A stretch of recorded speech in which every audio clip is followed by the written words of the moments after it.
پاکستان کے عوام کا اعتماد اپنے سسٹم پر بالکل نہیں ہے، یا کسی کے حق رائے دہی نہیں ہے، قانون کی تجزیہ بکھیری جا رہی ہیں. ابھی محرم ہے، اب پنجاب میں دیکھ لیں، باقی جگہوں پر بھی ہو رہا ہے، لیکن سب سے زیادہ پنجاب میں ہمارے لیے مشکلات کھڑی کی جا رہی ہیں. ہمارا بنیادی حق ہے ہم اپنی عبادت کریں، آزادی کے ساتھ کریں، لیکن پولیس والے ایسے ہیں جیسے کسی کی کمین میں نہیں بندہ ہوتا، کسی دہشت گرد کی کمین میں چھاپا مارتا ہے، پکڑتا ہے. ایسے یہ حالت ہے ان کی. سچو لگتا ہے کہ یہ وزیر اعلیٰ سے بھی اوپر کوئی چیز. رول آف لا کی دجیاں بکھیری جا رہی ہیں، بنیادی انسانی حقوق کی دجیاں بکھیری جا رہی ہیں. ہر گزرتے دن سے لوگوں کا اعتماد اپنے سسٹم پر ختم ہو رہا ہے. یہ ملک اس وقت اپنی نیشنل پاور کھو چکا ہے، کوئی نیشنل پاور نہیں ہے، لوگوں کو ٹکڑوں میں بانٹا ہوا ہے، اور سمجھتے ہیں کہ ڈونلڈ ٹرمپ آگے ان کو نجات دلائے گا، امریکہ اپنے نیشنل انٹرسٹ کمپرومائز کرے گا، نیشنل سیکورٹی کمپرومائز کرے گا. جیسے خان صاحب نے کہا کہ ضیاء الحق بہت زیادہ ان کو پیارا تھا امریکن کو، اس کا دنیا سے سفر جو ہے کیسے ہوا ہے، اس کی لاش بھی نہیں ملی، جل گئی اس کا باڈی. امریکہ پر پھر آپ اسے نوبل پرائز کا امن امان دینے کی بات کرتے ہو، جو غزہ کے بچوں کے قاتل ہیں، ان کا سرپرست ہے، ان کو اسلحہ دیتا ہے.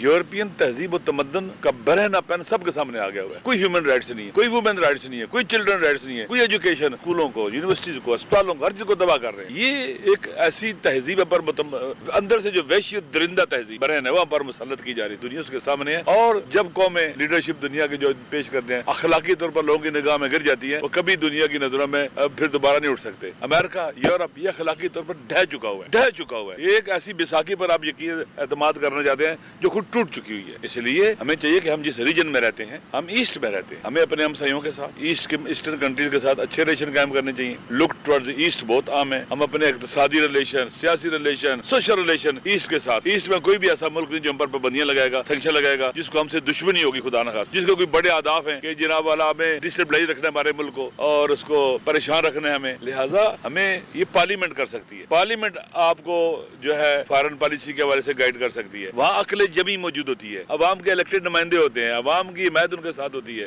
وہ فیصلے کر سکتے ہیں. لیکن اس وقت جو صورتحال ہے، ان کے سارے فیصلے انلیجیٹیمیٹ ہیں، انلیگل ہیں، یہ غیر قانونی، غیر آئینی حکومت ہے. یہ پاور کا جو استعمال کر رہے ہیں یہ بھی انلیگل ہے، انلیجیٹیمیٹ ہے. جو کچھ بھی ہو رہا ہے غلط ہو رہا ہے، اس کی کوئی مشروعیت نہیں ہے، کوئی لیگلٹی نہیں ہے. لہٰذا یہ پاکستان کو تباہ و برباد تو کر سکتے ہیں. خدا گواہ اتنا جھوٹ بولتے ہیں، اتنا مکر و فریب اور دھوکہ ہے کہ جو مداری ہے نا، جو مداری کرنے والے وہ بھی ان سے حیران ہو جائیں. یار ہم عربی میں کہتے ہیں کہ وہ خاتون جس کا جوان بچہ مر جائے تو وہ بھی ہنس پڑے. ان کے جھوٹ، مکر، فریب اور دھوکے دیکھ. لہٰذا پاکستان کے عوام پر اعتماد نہیں کرتے، اور پاکستان کے عوام کے سامنے جب آپ سارے راستے بند کر دیں گے، آپ نہ الیکشن کے ذریعے چینج لانے دیں گے، آپ لوٹ لیں گے. پارلیمنٹ ارریلیونٹ، عدلیہ ارریلیونٹ، مقننہ لونڈی اور مجریہ بھی لونڈی حکومت نہیں کر رہے. یہ وہ ہیں غلام ہیں اسٹیبلشمنٹ کے. یہ جو اپنی جن کے اندر عزت نفس ہی نہیں ہے، جن کے اندر انسانی کرامت ہی نہیں ہے، وہ اپنی قوم اور ملت کی عزت اور وطن کی عزت کا کیسے خیال رکھ سکتے ہیں؟